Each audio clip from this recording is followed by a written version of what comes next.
Welcome once again. This is Pinnacle Professional College, and we bring you another lecture on the agency theory. Now, what is the agency theory or agency relationship?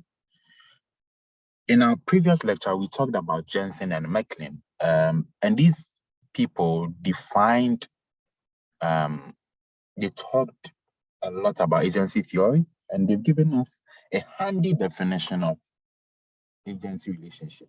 So Jensen and Macklin defined the agency relationship as basically a form of contract between a company's owners and its managers, where the owners, who are the principal, or owners into brackets as principal, appoint an agent, who are the managers, to manage the company on their behalf. As part of this arrangement, the owners must delegate decision-making authority to the management. It's very, very important. Very, very important. So it's basically a form of contract, right?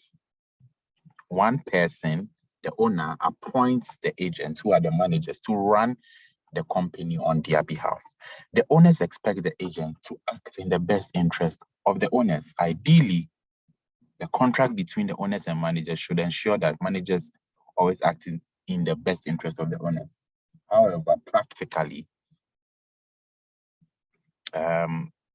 this is not always the case, because sometimes managers take decisions that are in their own interest and enhance their own personal welfare.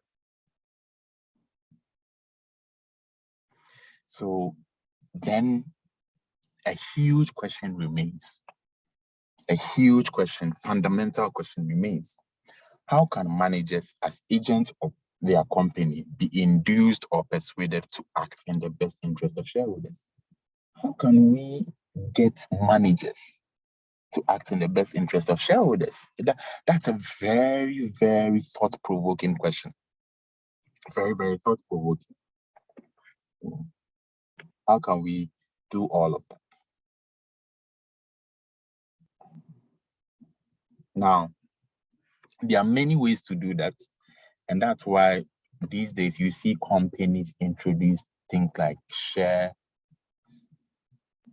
options, share schemes, remuneration and bonuses that are tied to the performance of the company, etc. These are all ways to ensure that managers act in the best interest of shareholders. But then we'll talk about all of those things extensively. So let's move on to agency conflicts. Agency conflicts are basically differences in the interest of a company's owners and their managers. These are basically differences in the interest of companies' owners as well as their managers. They arise in several ways. There are different ways. There are different ways these agency conflicts arise. There are different ways these agency conflicts arise. Number one, let's talk about moral hazard. Moral hazard. Now, when we say a moral hazard, what do we mean? Morals is basically, values, character. Basically value system. For instance, a manager would have interest in receiving benefits from his or her position as a manager. These include all the benefits that come, like company car, company driver, airplane, lunch, etc., and so on. Right? So one of the things that Jensen and Macklin, who have done an extensive work on agency theory, one of the things they pointed out is that a manager's incentive to obtain these benefits is higher when he has no shares in the company or only a few shares in the company. If the manager or the managers or the directors have no shares in the company, have no vested interest in the company, then all they are in the company for is to receive benefits. Right? So that's why these days companies are offering shares to management. 2 directors.